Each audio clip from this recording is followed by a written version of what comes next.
divided among yourselves. For I say unto you, I will not drink of the fruit of the vine till the kingdom of God shall come.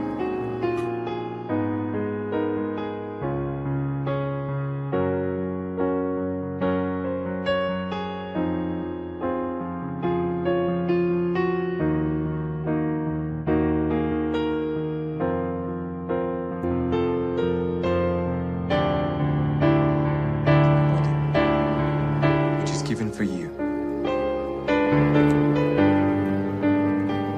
This do in remembrance of me.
Shalom saudara-saudari yang terkasih di dalam Tuhan Yesus Kristus.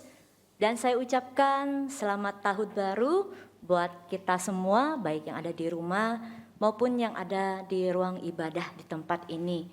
Kita sangat bersyukur kepada Tuhan di mana Tuhan sudah memimpin kita melewati 1 tahun di tahun 2021. Dan hari ini kita sudah memasuki hari kedua di tahun 2022.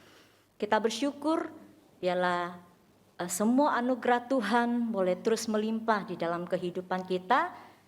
Dan mari kita serahkan seluruh hidup, masa depan kita, pelayanan kita, keluarga kita hanya ke dalam tangan Tuhan saja. Karena Dia adalah Alfa dan Omega. Mari saya mengajak jemaat sekalian untuk bangkit berdiri. Kita akan mempersiapkan hati kita untuk memasuki ibadah kita. Kita akan mengambil sikap teduh di hadapan Tuhan.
Dengarkanlah panggilan ibadah kita pada hari ini diambil dari Mazmur nomor 47 ayat 7 sampai ayat 9.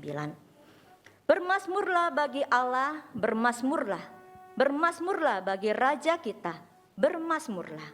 Sebab Allah adalah Raja segala bumi, seluruh bumi, bermazmurlah dengan nyanyian pengajaran. Allah memerintah sebagai Raja atas bangsa-bangsa. Allah bersemayam di atas tahtanya yang kudus. Mari jemaat sekalian, kita akan mengagungkan Allah kita karena Dia adalah Raja segala raja. Kita akan menaikkan pujian KPPK nomor 10, Nobatkanlah Raja.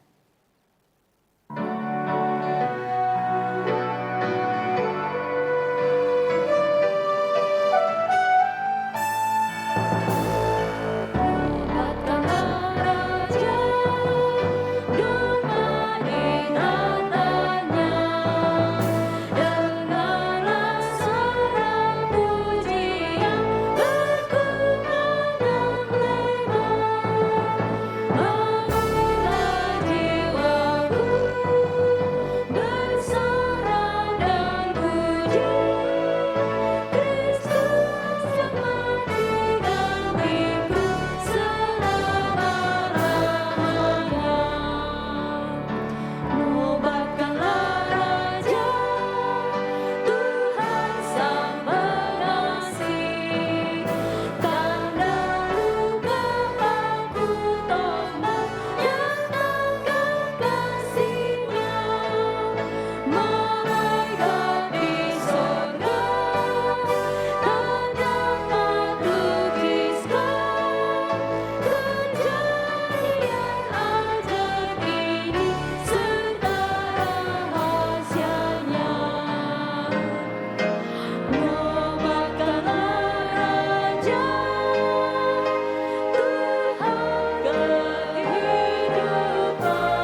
Jemaat dipersilakan duduk kembali.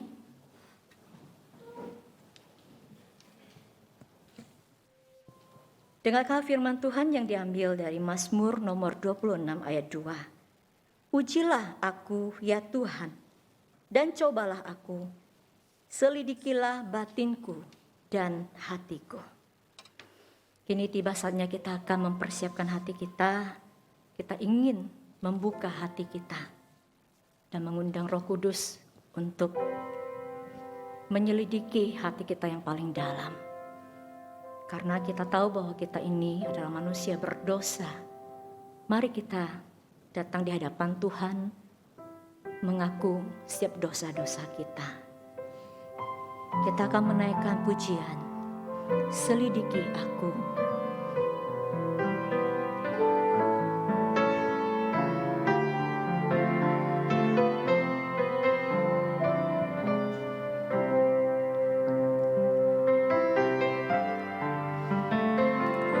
Selidiki aku,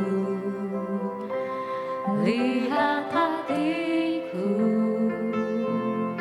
apakah ku sungguh mengasihimu, Yesus, Kau yang Maha Tahu dan menilai hidupku, tak ada yang tersembunyi bagimu. Selidiki aku, selidiki aku, lihat hatiku,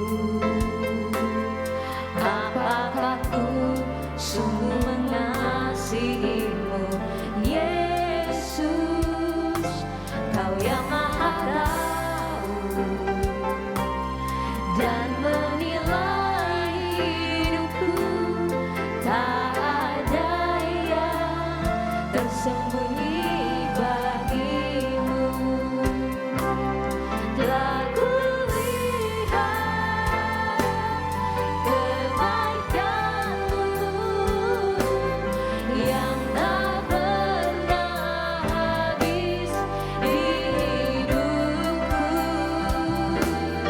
Ku berjuang sampai akhirnya, Kau dapati aku tetap setia.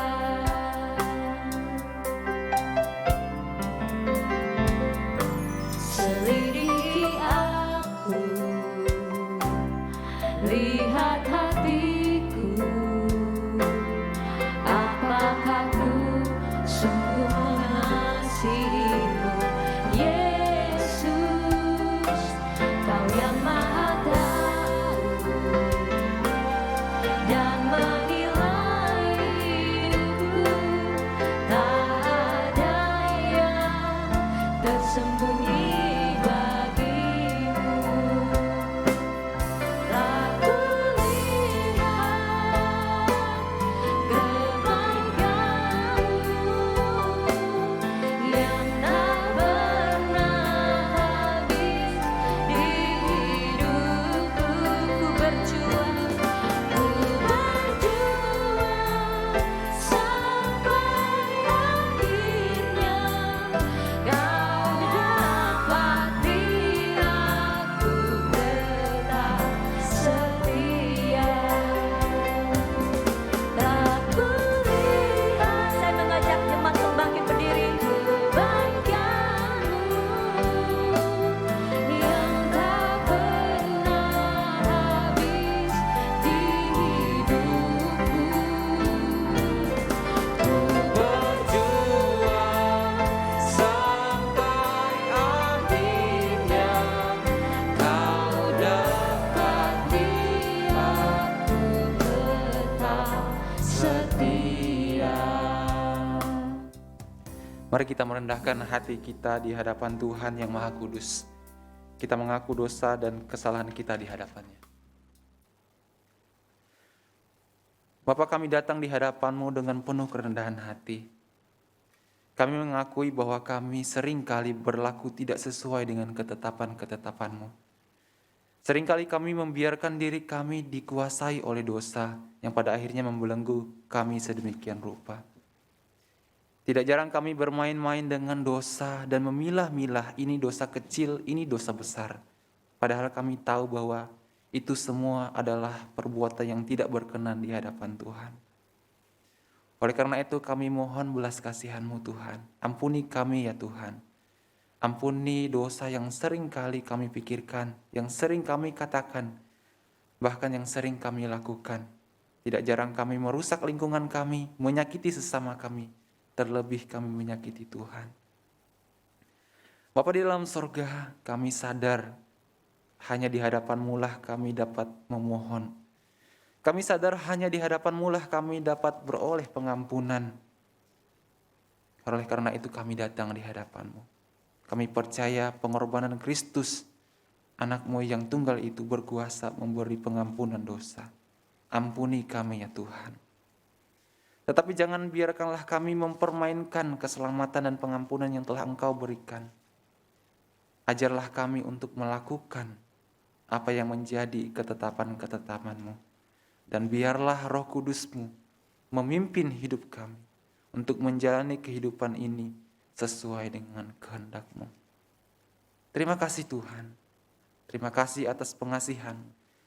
Terima kasih atas pengampunan-Mu. Kami bersyukur dan kami berdoa hanya di dalam nama Tuhan Yesus. Amin. Bapak Ibu silahkan duduk kembali. Dengarlah janji pengampunan dosa kita yang diambil di dalam Mazmur nomor 32 ayat yang pertama. Berbunyi demikian. Berbahagialah orang yang diampuni pelanggarannya, yang dosanya ditutupi.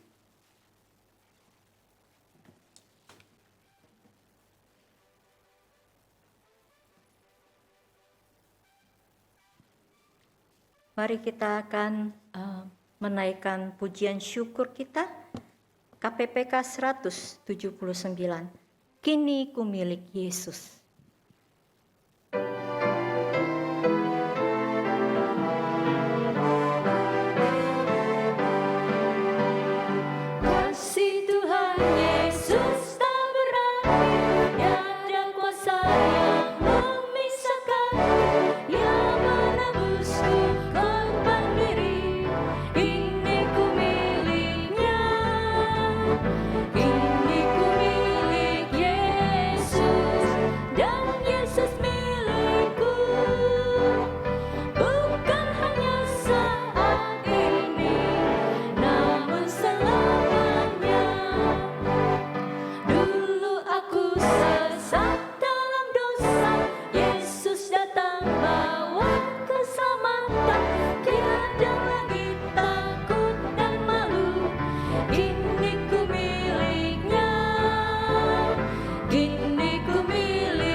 Mari kita kembali untuk bangkit berdiri. Kita akan mengikrarkan pengakuan iman kita di hadapan Tuhan dengan pengakuan iman rasuli. Aku percaya kepada Allah, Bapa yang Maha Kuasa, Khalik langit dan bumi, dan kepada Yesus Kristus, anaknya yang tunggal, Tuhan kita, yang dikandung daripada Roh Kudus, lahir dari anak darah Maria, yang menderita sengsara di bawah pemerintahan Pontius Pilatus, disalibkan, mati dan dikuburkan, turun ke dalam kerajaan maut. Pada hari yang ketiga, bangkit pula dari antara orang mati, naik ke surga, duduk di sebelah kanan Allah, Bapa yang Maha Kuasa, dan dari sana Ia akan datang untuk menghakimi orang yang hidup dan yang mati. Aku percaya kepada Roh Kudus, gereja yang kudus dan am, persekutuan orang kudus, pengampunan dosa, kebangkitan tubuh, dan hidup yang kekal. Amin. Jemaat dipersilakan duduk. Kita akan menyiapkan hati untuk mendengarkan firman Tuhan yang akan disampaikan oleh Pendeta Arifin. Mari kita naikkan pujian KPPK 144, Firman Hidup.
Mari kita tunduk kepala, kita berdoa.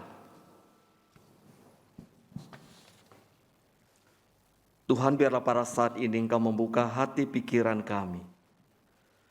Roh Kudus memberikan pencerahan kepada setiap hati kami, sehingga hati pikiran kami tetap tertuju pada firman Tuhan.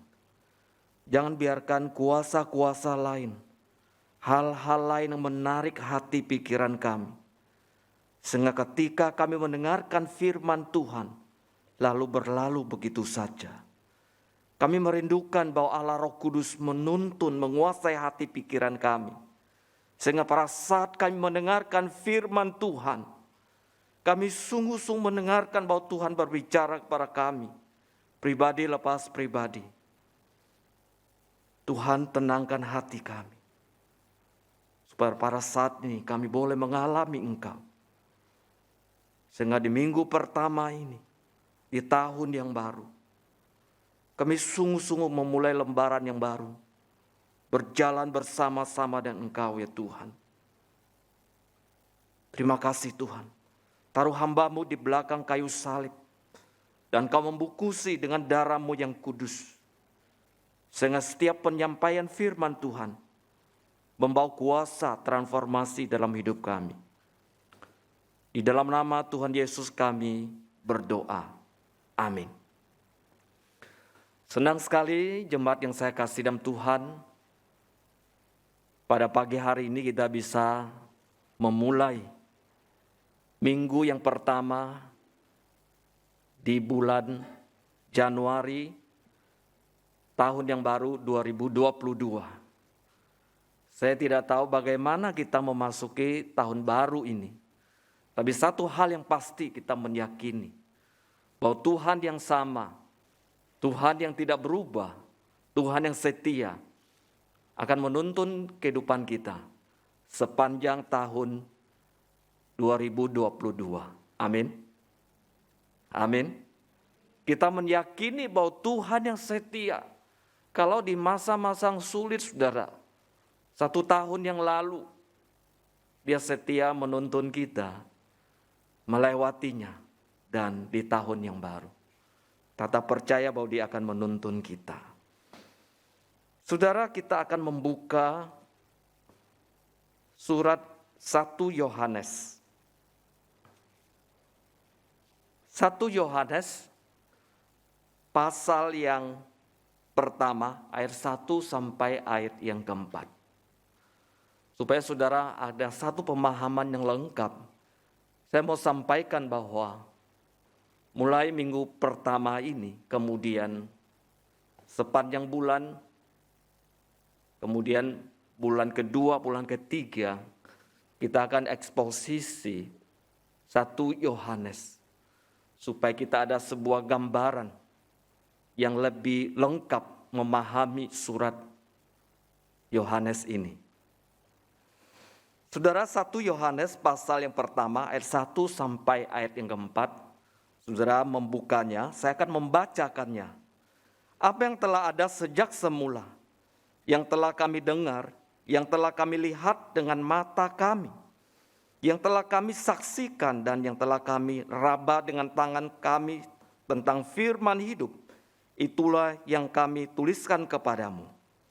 Hidup itu telah dinyatakan dan kami telah melihatnya, dan sekarang kami bersaksi dan memberitakan kepadamu tentang hidup kekal yang ada bersama-sama dengan Bapa dan yang telah dinyatakan kepada kami. Apa yang telah kami lihat dan yang telah kami dengar itu kami beritakan kepada kamu juga, supaya kamu pun beroleh persekutuan dengan kami. Dan persekutuan kami adalah persekutuan dengan Bapa dan dengan Anaknya, Yesus Kristus. Dan semuanya ini kami tuliskan kepadamu, supaya sukacita kami menjadi sempurna. Saudara, surat ini diberi nama surat Yohanes yang pertama. Saudara, nama ini telah digunakan secara turun-temurun oleh gereja daripada waktu abad pertama sampai pada saat ini. Saudara, surat ini kalau kita melihatnya itu sangat pendek. 1 Yohanes, kemudian 2 Yohanes, ada 3 Yohanes. Ini surat yang tidak terlalu panjang, surat yang sangat pendek, sehingga saudara kita tidak bisa memandangnya sebagai sebuah penjelasan yang sistematis. Kalau kita membaca itu enggak terlalu sistematis. Namun ada satu hal yang penting, saudara, kita bisa melihat bahwa dalam surat ini,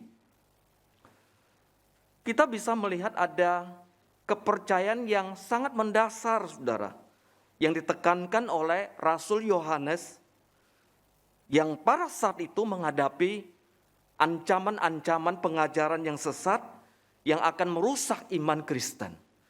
Jadi dalam 1 Yohanes ini, saudara, itu ada pengajaran yang sangat hakiki. Pengajaran dasar tentang Yesus Kristus. Supaya ancaman-ancaman yang akan masuk itu bisa disingkirkan. Saudara, ada 2 hal yang utama mengenai Allah yang ingin disampaikan oleh Rasul Yohanes. Dia mengatakan bahwa Allah adalah terang.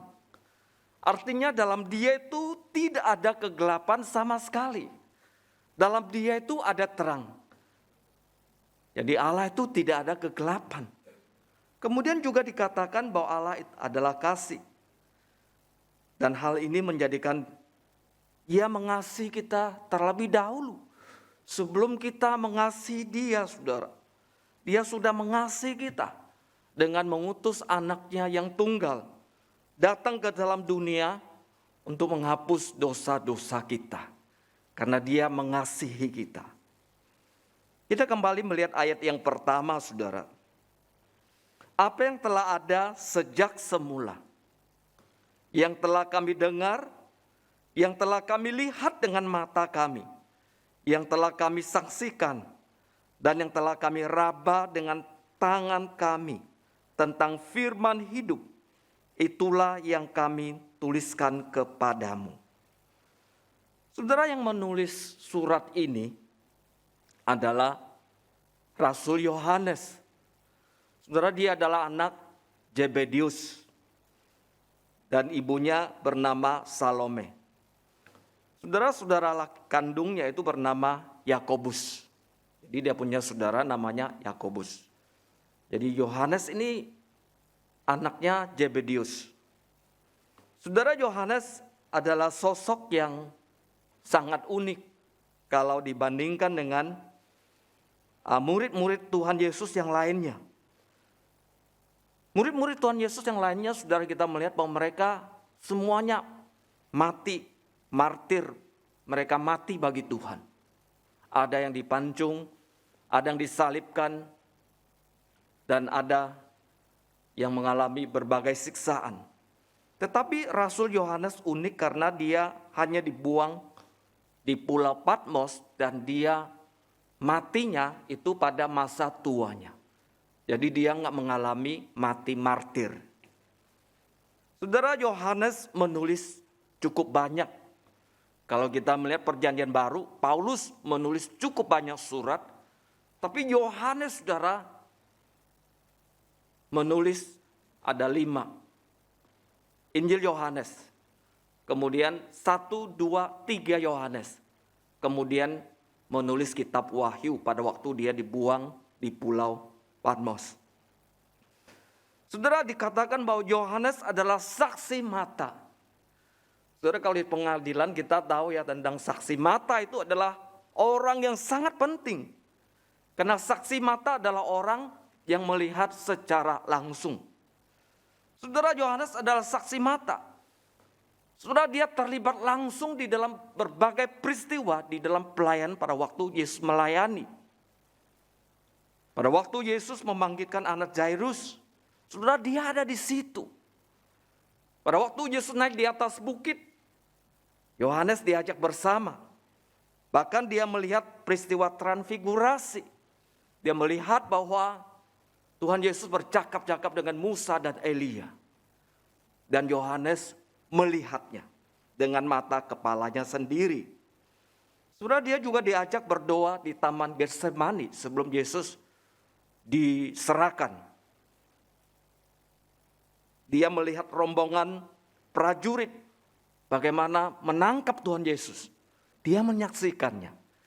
Sehingga dia katakan dia itu saksi mata.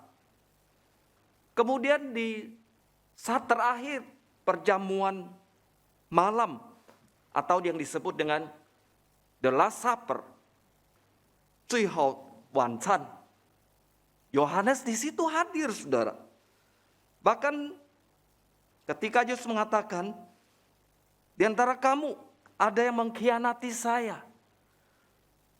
Yohanes dengan berani bertanya kepada Yesus, Tuhan, siapakah dia yang akan menyerahkan engkau?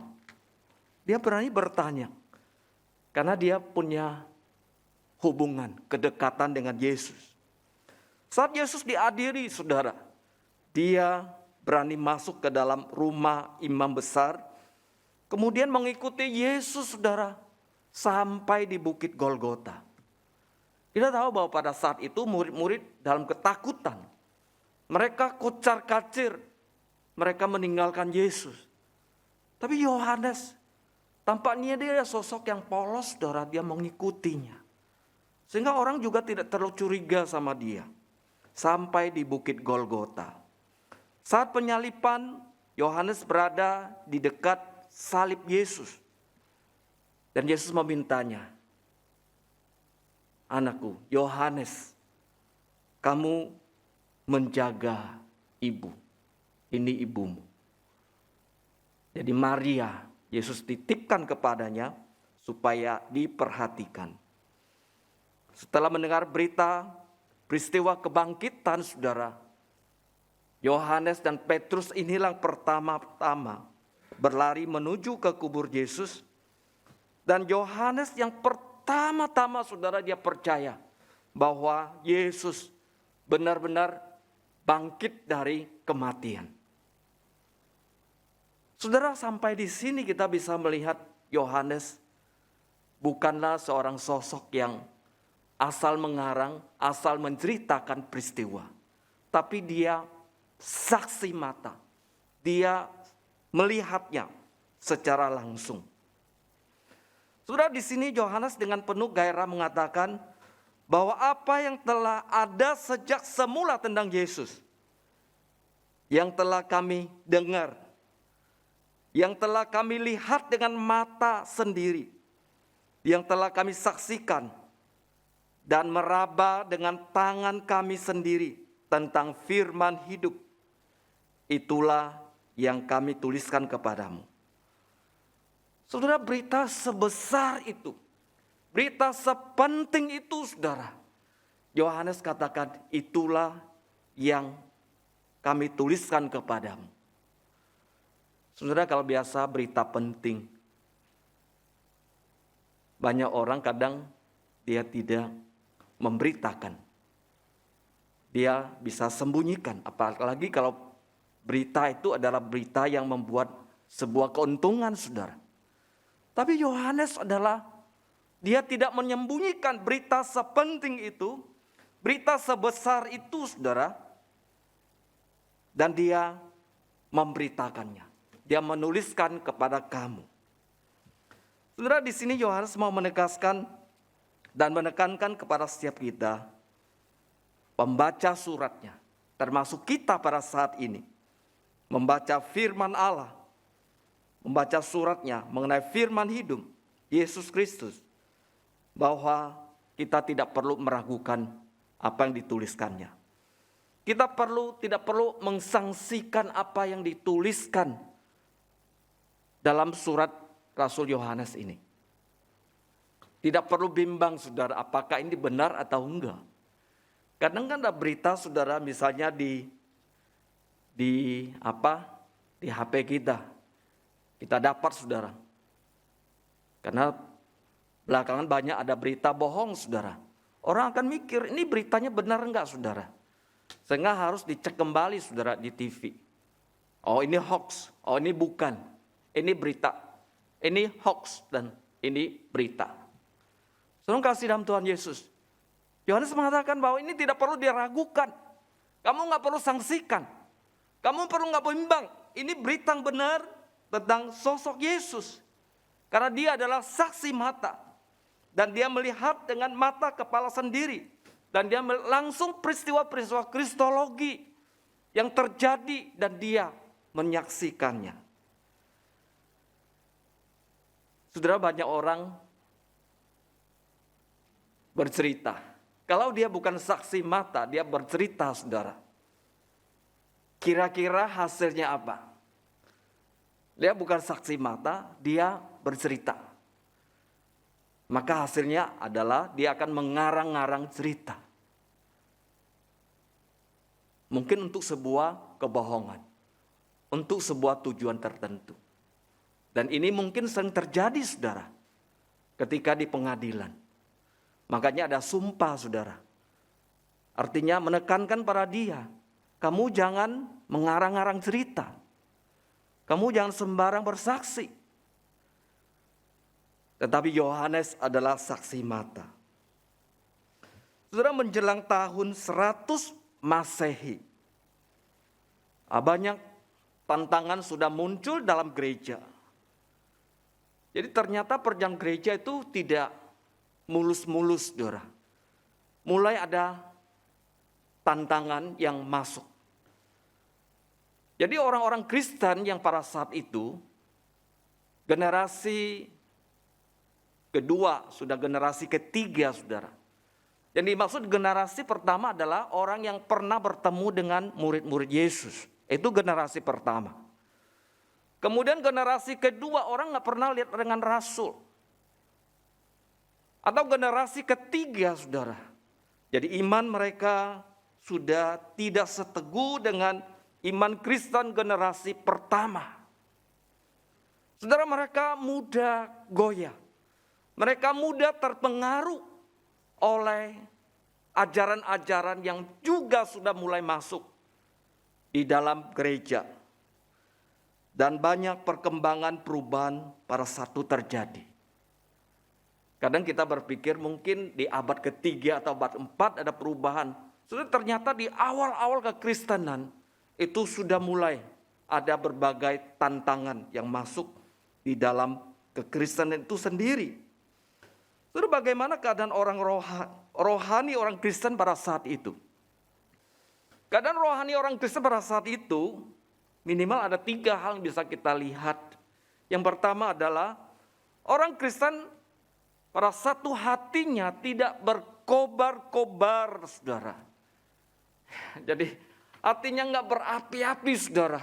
Ya, hal yang sangat mengagumkan dalam kekristenan itu mulai berangsur-angsur redup, saudara.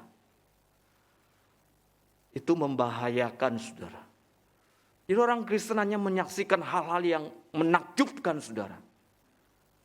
Kemudian hal-hal demikian mulai berangsur redup, berangsur hilang, saudara. Sehingga nyala api kesetiaan terlihat di dalam kehidupan mereka. Khususnya jemaat yang ada di kota Efesus, saudara. Kalau kita membaca Wahyu 24, Tuhan Yesus menegur mereka. Yesus mencela mereka. Karena mereka telah meninggalkan kasih yang semula. Mereka tidak lagi bersemangat seperti generasi yang pertama. Mereka mulai kendor, mulai redup imannya. Saudara, yang perjalanan kekristenan kita pada saat ini. Saya tidak tahu saudara generasi keberapa. Kalau orang tua adalah Kristen, berarti saudara adalah generasi pertama. Dalam keluarga saudara menjadi orang Kristen. Bagaimana imannya? Apakah mengikuti orang tua saudara yang setia kepada Tuhan, yang setia melayani? Atau iman kita saudara sudah mulai menjadi redup? Oleh karena banyak hal kita alami dalam kehidupan ini. Ada banyak tantangan sehingga hati kita tidak berkobar-kobar lagi di dalam kehidupan kekristenan kita. Saudara, coba kita pikir pada waktu awal pertama kita percaya Tuhan Yesus. Pada waktu pertama saudara kita dibaptis, saudara. bagaimana kita mengalami saudara kasih kuasa Tuhan dalam hidup kita. Perjalanan iman saudara sudah 5 tahun, sudah 10 tahun. Perjalanan iman saudara ada yang 20 tahun dan lebih dari itu. Apakah kita masih berkobar-kobar? Saudara, Tuhan menuntut kita setia. Tuhan menuntut kita untuk tetap berkobar-kobar sampai pada akhir hidup kita.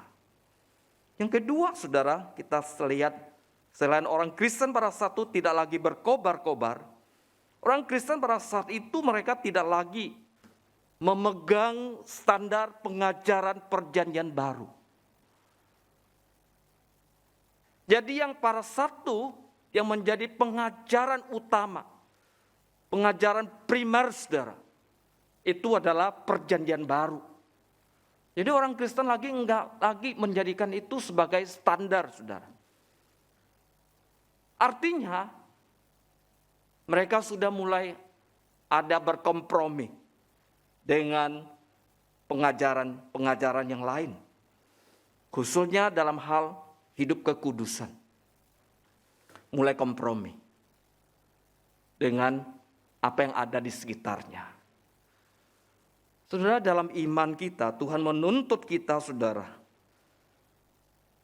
ada satu standar kemurnian dalam moral, dalam kehidupan kita. Saudara, kalau bicara kekristenan, selalu kita melihat ada sebuah standar. Ini standarnya. Jadi Yesus yang menuntut kita, saudara, ada sebuah standar moral yang baru. Keramah tamahan yang baru. Pelayanan yang baru. Hidup yang baru. Itu yang Tuhan menuntut kita, saudara. Dan ternyata hal yang demikian sulit untuk dilakukan oleh orang-orang Kristen generasi kedua, generasi yang ketiga. Ini berarti bahwa kualitas kekristenan, kerohanian mulai merosot. Hal-hal yang menakjubkan saudara di dalam hidup mereka tidak lagi terjadi karena terpengaruh oleh berbagai hal. Mungkin gambarannya tidak jauh berbeda dengan dunia kita pada saat ini. Saudara, kita hidup di tengah keberagaman budaya. Di sekitar kita ada begitu banyak pengajaran. Tetangga kita yang tidak seiman dengan kita. Saudara, itu mempengaruhi kehidupan kita. Kalau kita tidak hati-hati, saudara, maka pengajaran kita yang berharga, saudara, pengajaran kita yang begitu luar biasa, itu menjadi biasa-biasa. Karena kita tidak memegangnya. Kita tidak menjadikan pengajaran itu sebagai sebuah standar dalam kehidupan kita.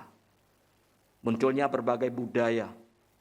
Salah satu adalah budaya kompromi dan lain sebagainya. Yang ketiga, kita melihat orang Kristen pada satu mereka mulai menghadapi guru-guru palsu dan ajarannya yang menyesatkan. Saudara, ini jelas terjadi, saudara, pada satu guru-guru palsu sebetulnya tadinya mereka adalah orang gereja. Orang dalam gereja sendiri, saudara. Tapi kemudian mereka menyebarkan pengajaran yang berbeda. Yang tidak sama dengan pengajaran rasul-rasul. Jadi mereka ini adalah disebut guru palsu.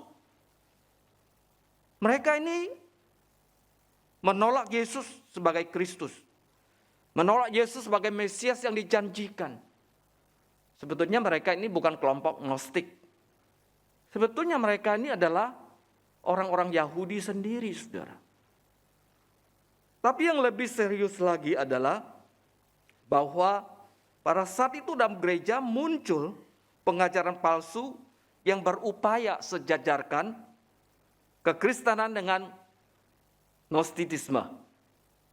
Mereka mau sejajarkan kekristenan dengan Gnostitisme. Apa Gnostitisme, saudara? Gnostitisme adalah sebuah pengajaran yang mengatakan bahwa hanya roh yang baik. Tapi tubuh ini jahat. Sehingga kita bisa lakukan apa saja. Asalkan kamu mau, karena tubuh ini jahat. Dalam kekristenan sudah tidak demikian. Roh baik, tubuh juga baik, harus dirawat. Tubuh ini bait Allah, enggak boleh sembarang dicemarkan. Dan harus kudus di hadapan Allah. Saudara, dalam sepanjang sejarah gereja kita melihat bahwa ada berbagai pengajaran sesat masuk dalam gereja, bahkan sampai pada saat ini. Seorang Kristen, kita sebagai anak Tuhan harus waspada, harus hati-hati saudara. Bagaimana kita harus bisa mempelajari firman Allah dengan benar, agar iman kita tidak mudah diombang-ambingkan. Iman kita harus kuat saudara. Jadi itulah sebabnya saudara, mengapa kita harus belajar firman. Mengapa kita harus membaca Alkitab saudara. Mengapa kita harus mengikuti pengajaran-pengajaran yang benar saudara.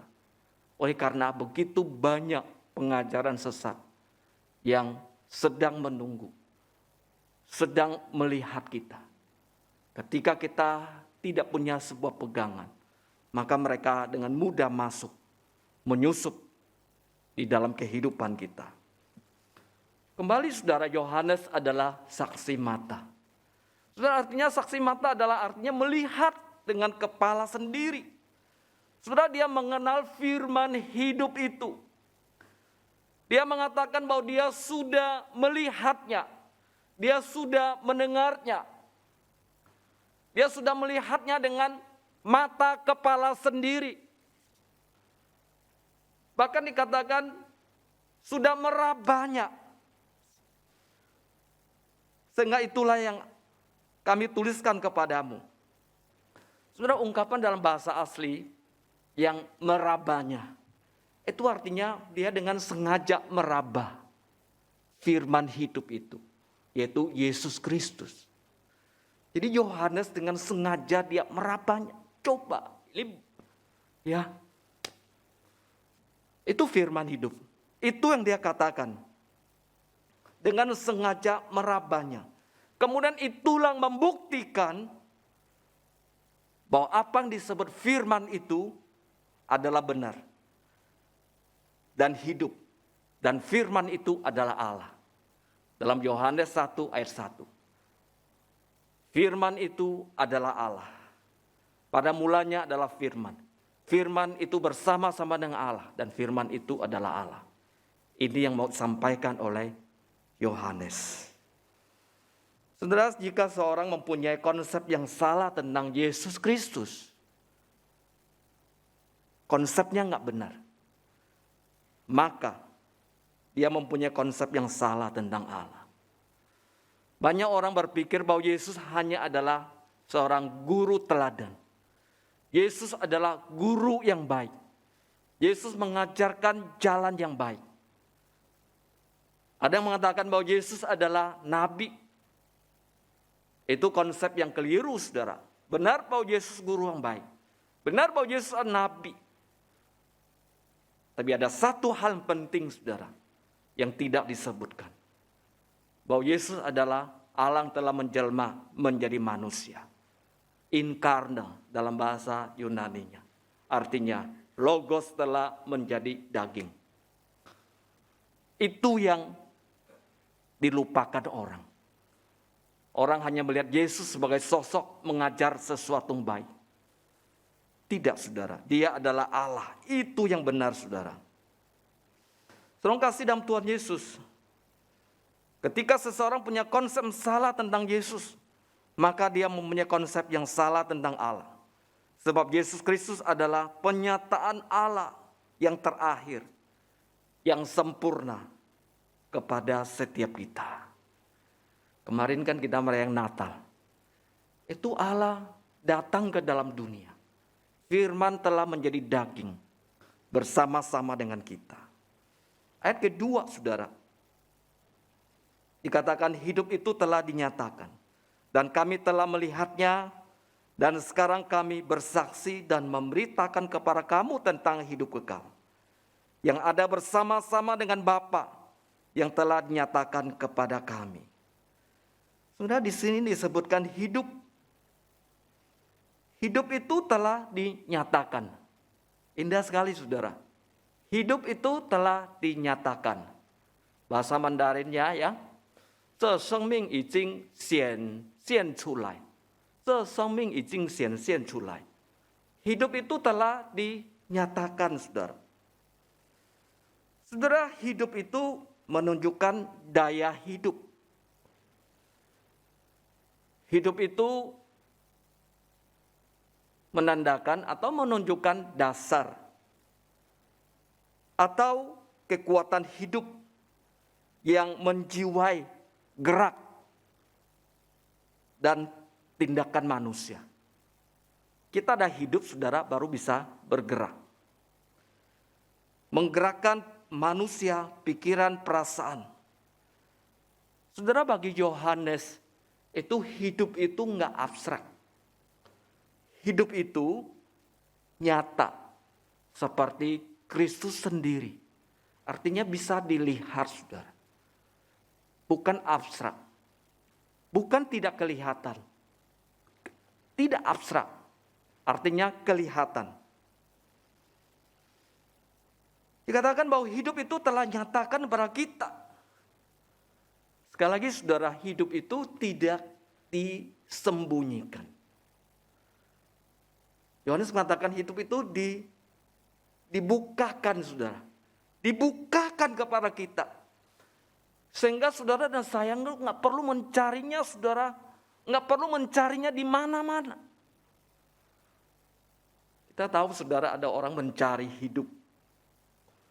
Tapi itu sudah dinyatakan kata Yohanes. Kamu nggak perlu mencarinya. Sampai kamu menemukannya. Tapi sudah dinyatakan.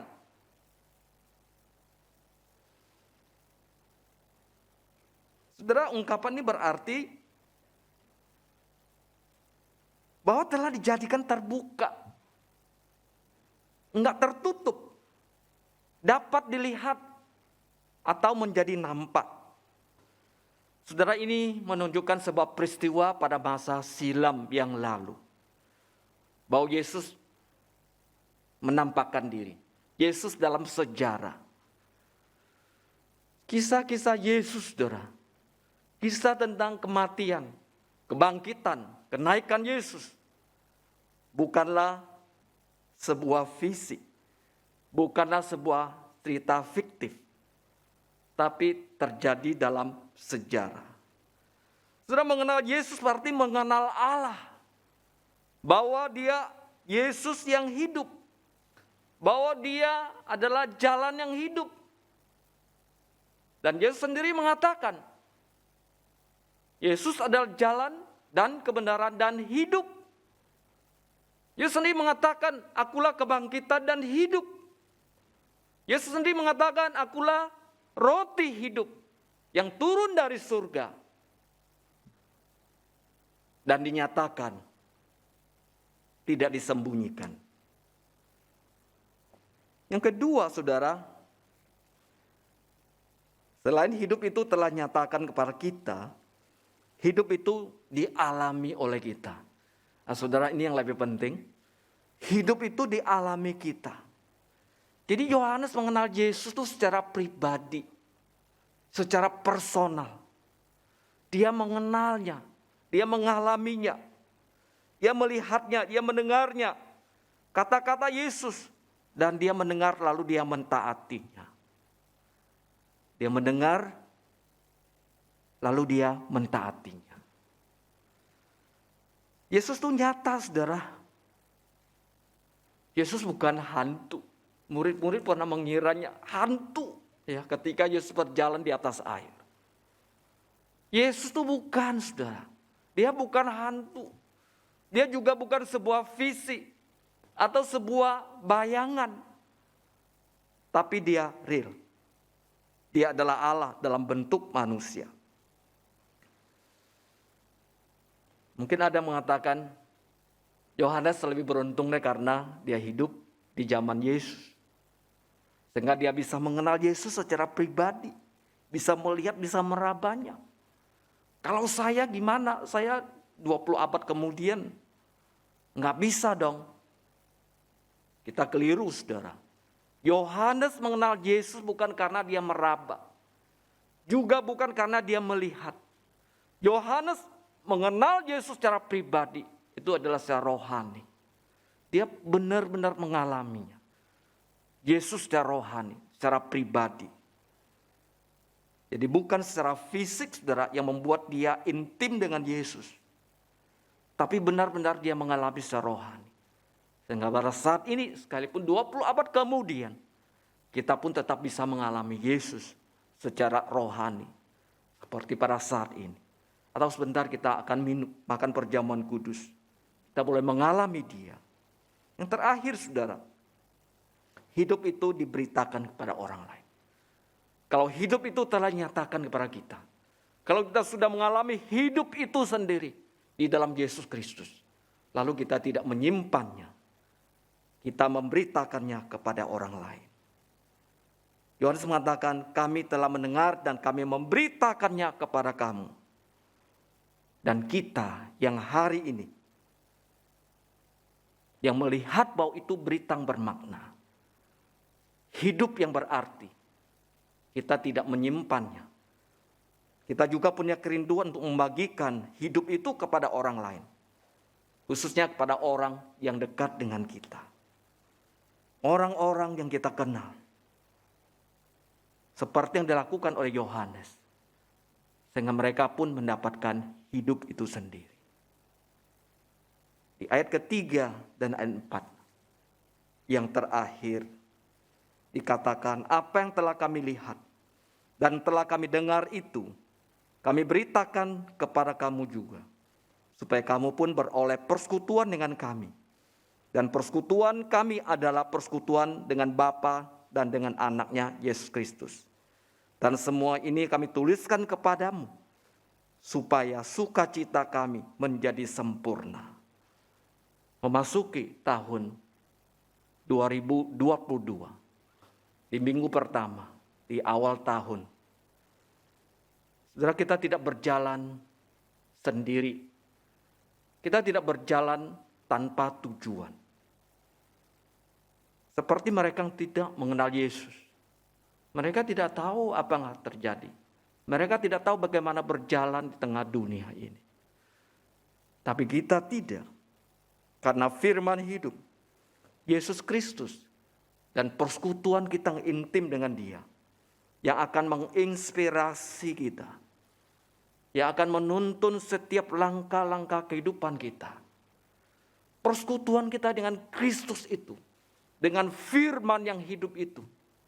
Akan memberikan sebuah kekuatan. Di dalam hati kita. Dalam kehidupan kita. Yang memampukan kita. Menghadapi tantangan hidup ini. Dan firman itu akan menyertai kita. Sampai selama-lamanya. Kalau Tuhan menyertai kita tahun yang lalu, demikian juga di tahun yang baru ini. Di awal tahun ini, kita yakini Tuhan yang sama, Tuhan tidak berubah, menuntun, menyertai kita. Kita berdoa. Engkau adalah firman yang hidup, firman yang berkuasa, firman yang telah dinyatakan. Firman yang boleh kami alami. Firman yang memberikan kami pengharapan. Kami bersyukur untuk apa yang sudah Tuhan bukakan kepada kami. Tuhan, biarlah firman yang luar biasa itu. Yang telah disaksikan oleh Rasul Yohanes. Dan dia ceritakan kepada kami. Dan kami pun boleh mengimaninya. Kami pun boleh mempercayainya.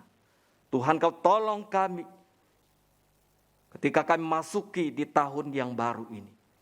Ada banyak tidak tahu apa yang harus terjadi. Tapi Tuhan ketika bersama Engkau dalam persekutuan dengan firman hidup itu, maka kami ada tujuan. Kami ada sebuah gambaran bagaimana menjalani hidup ini. Tuhan, Kau tolong sertai setiap saudara-saudari kami dan berikan mereka sebuah keyakinan yang teguh. Berikan mereka sebuah kekuatan yang teguh untuk bersama-sama firman hidup itu untuk menjalani sepanjang tahun ini. Terima kasih Tuhan untuk firman yang hidup, yang telah nyatakan, yang kami boleh mengalaminya. Bahkan kami boleh bersekutunya, sehingga kami boleh hidup di tengah dunia ini. Dalam nama Tuhan Yesus kami berdoa. Amin. Sekarang kita akan memberikan persembahan sebagai tanda ucapan syukur kita atas berkat yang telah Tuhan berikan buat kita. Persembahan bisa dilakukan dengan cara scan barcode atau ditransfer ke rekening BCA Gereja Kristus Yesus. Dan bagi jemaat yang ingin memberikan secara cash bisa dimasukkan ke dalam amplop dan nanti masukkan ke kotak yang sudah disediakan di depan. Sekarang kita akan menaikkan pujian KPPK 50. Hitung berkat.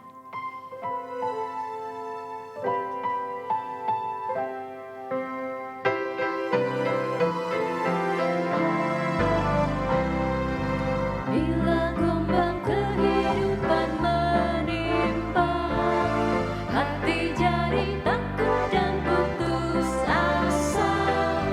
Jangan lupa berkat Tuhan hitunglah, pasti kau tercengang akan karyanya. Hitung berkat satu persatu, dan lihatlah karya Tuhanmu. Hitung berkat satu persatu, hitung berkat yang melimpah padamu. Adakah berat bebanmu menangkan, dan salib yang kau pikul melelahkan? Hitung berkatnya pastilah kau lega, kau kan bergirang dan terus memujinya. Hitung berkat satu persatu, dan lihatlah karya Tuhanmu. Hitung berkat satu persatu, hitung berkat yang melimpah padamu. Mari kita masuk di dalam doa. Bapa di dalam surga, kami bersyukur dan berterima kasih ya Tuhan, di mana Engkau telah menyertai kami melewati tahun 2021. Banyak hal yang kami alami di tahun lalu, tapi kami percaya ya Tuhan, Engkau akan tetap menuntun, menjaga, dan memberkati kami di tahun yang baru ini. Dan kami bersyukur untuk penyertaan-Mu di dalam hidup kami yang tiada pernah berkesudahan, dan kasih setia-Mu yang selalu baru di dalam hidup kami. Kami juga bersyukur Tuhan untuk setiap berkat-berkat yang telah Engkau curahkan buat kami. Dan pada hari ini kami mengembalikan hanya sebagian kecil. Kiranya Tuhan Engkau berkenan menerima setiap persembahan yang telah kami berikan. Kami mengucap syukur untuk semuanya ini. Terima kasih ya Tuhan, kami serahkan semua dalam tamu, dalam nama Yesus kami mengucap syukur dan berdoa. Amin. Sekarang kita dengarkan berita penggembalaan.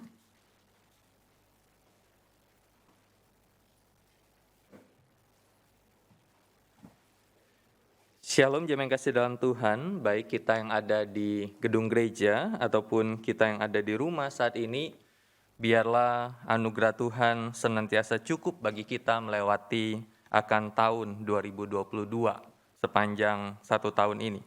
Jemaat yang kasih dalam Tuhan, ada beberapa berita pengembalaan yang bisa saya sampaikan. Adakah di antara kita yang baru pertama kali hadir di gedung gereja ataupun kita yang ada di rumah yang baru pertama kali bergabung di ibadah GKI Karawaci, bisa angkat tangannya mungkin kalau ada. Kalian di rumah nggak usah angkat tangan seperti ini karena saya juga nggak bisa lihat. Ada yang di sini yang baru pertama hadir? Oke, jemaat kasih dalam Tuhan, kita bersyukur untuk ibadah onsite yang boleh kita adakan beberapa bulan ini. Untuk KU yang pertama jam 7:30 pagi dan KU yang kedua jam 10 pagi. Karena itu kami terus mengundang dan mengajak setiap kita untuk bersama-sama ibadah secara khusus secara onsite dengan persyaratan daftar dulu di link pendaftaran yang di-share oleh TU setiap hari Sabtu, dan kalau belum dapat bisa hubungi Tata Usaha, kemudian sudah mendownload aplikasi Peduli Lindungi karena nanti ketika masuk harus scan check-in seperti itu, dan kemudian minimal vaksin 1 kali, dan bagi jemaat yang anaknya sudah divaksin pun bisa untuk boleh diajak ke gereja ibadah bersama. Dan kuota kehadiran ibadah onsite itu maksimum 75 orang. Dan kalau kita lihat beberapa waktu ini pun masih banyak kursi-kursi yang belum memenuhi 75, karena itu jangan khawatir untuk bisa mendaftar. Kemudian Minggu 2 Januari, minggu ini adalah minggu pertama di bulan Januari. Karena itu mari seluruh jemaat Tuhan bisa membawa persembahan persepuluhan kepada Tuhan. Maleakhi 3 ayat yang ke-10, bawalah seluruh persembahan persepuluhan itu ke dalam rumah perbendaharaan, supaya ada persediaan makanan di rumahku, dan ujilah aku, firman Tuhan semesta alam, apakah aku tidak membukakan bagimu tingkap-tingkap langit, dan mencurahkan berkat kepadamu sampai berkelimpahan. Kiranya Tuhan memberkati pekerjaan dan usaha kita. Kemudian bagi setiap kita yang belum mengambil atau belum mengisi buku persembahan persepuluhan tahun 2022, sudah ada di meja counter di belakang untuk bisa kita ambil, kita isi, dan diserahkan di Tata Usaha. Kemudian Rabu 5 Januari akan ada kebaktian doa secara Zoom dan YouTube secara live streaming jam 7:30 malam, dan mengundang kita untuk bersama-sama ikut. Jadi kalau kita lihat jumlah yang ikut kebaktian doa secara online pun tidak terlalu banyak, padahal kuota itu di Zoom bisa 100 orang, seperti itu ya. Karena itu mengundang kita untuk bersama-sama kebaktian doa. Kemudian berita sukacita, keluarga saudara Manuel Fortunatus dan saudari Maria Francisca Luciani Adiye telah dikaruniai seorang putri pertama pada Senin 27 Desember 2021 yang diberi nama Manami Isidora Manuela Fortunatus. Karena itu setiap penatua, hamba Tuhan, dan jemaat mengucapkan selamat kepada keluarga Bapak Manuel, dan Tuhan Yesus memberkati. Kemudian dari Komisi Pasutri mengundang kita bagi jemaat yang sudah menikah untuk bisa ikut persekutuan Pasutri di setiap bulan ganjil, hari Sabtu minggu kedua, jam 7 malam via Zoom. Tahun 2022, Komisi Pasutri GK Karawaci bekerja sama dengan Lembaga Konseling Keluarga Kreatif dan Rumah Konseling Jakarta mengambil tema besar Connected, terhubung dengan Tuhan, dengan diri sendiri, dengan pasangan, anak, dan orang lain. Silakan hadir untuk menikmati persekutuan melalui tema besar ini lebih jauh pada Sabtu 8 Januari jam 7 malam. Pendaftaran kelompok tumbuh bersama atau Magicom juga dibuka dengan mengisi Google Form dan akan ditutup 15 Januari. Kemudian kita akan saksikan video sekolah minggu berkaitan dengan pengumuman Zoom kelas kecil. We wish you Merry Christmas and Happy New Year. Hai Cika, selamat tahun baru. Hai Cik. Iya, apa kabarmu? Puji Tuhan sehat. Gimana kabarnya Cik? Luar biasa. Tahu nggak Cika? Apa tuh? Tahun baru ini ada berita yang baru loh. Berita yang baru? Berita baru gimana? Itu di sekolah minggu kita. Apa tuh? Kamu mau denger Kak? Ya. Apa tuh? Kita tanya sama Lause aja ya. Lause? Mana Lause? Itu di belakang kamu. Halo Lause. Cid. Halo Cika. Cid. Ya, hari ini Lause mau memberikan satu berita yang baru. Ada berita apa sih? Katanya ada berita nih. Sekolah minggu kita yang kelas kecil, batita, balita, kelas kecil dan kelas tengah akan ibadah melalui Zoom. Dan dilaksanakannya setiap minggu ketiga mulai bulan Januari. Nah, jam berapa loh, Sir? Nah, acaranya kita akan mulai dari jam 10 pagi. Jadi papa dan mama, tolong siapkan ya. Anak-anak akan ibadah secara Zoom. Nanti akan ada di WA grup orang tua yang akan di-sharekan oleh host-hostnya. Betul sekali. Dan juga untuk link Zoom-nya akan share di situ juga. Oke, baik. Kalau ada pertanyaan lebih lanjut gimana, Sir? Oke, kalau ada pertanyaan lebih lanjut, boleh menghubungi nomor telepon berikut ini. Nah, anak-anak, sampai jumpa di acara Zoom Sekolah Minggu kelas kecil. Sampai jumpa, Tuhan memberkati. Dadah!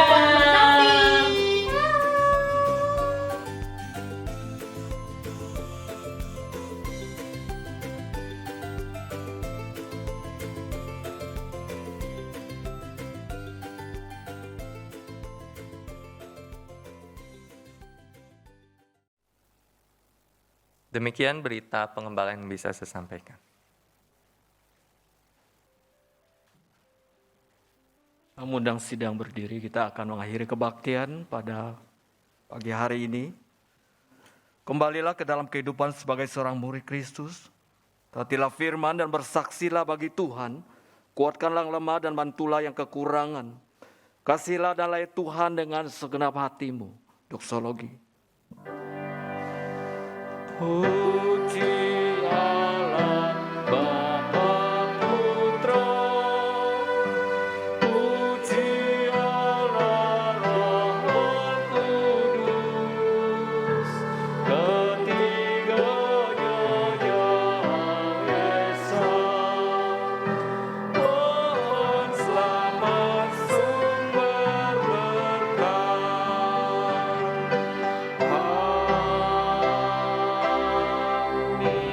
Jemaat yang saya kasih dalam Tuhan, biar berkat Tuhan turun dalam kehidupan kita, mulai minggu pertama dan bahkan sepanjang tahun di tahun 2022 dalam kehidupan saudara. Tuhan memberkati engkau dan melindungi engkau. Tuhan menyinari engkau dengan wajah-Nya dan memberi engkau kasih karunia. Tuhan menghadapkan wajah-Nya kepadamu dan memberi engkau damai sejahtera, mulai pada saat ini, bahkan sampai selama-lamanya. Amin.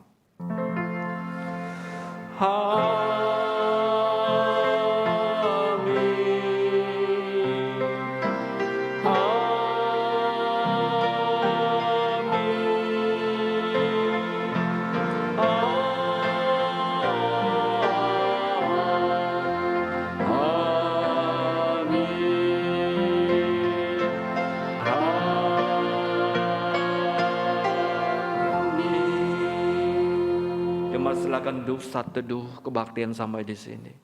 Selamat minggu, Tuhan Yesus memberkati.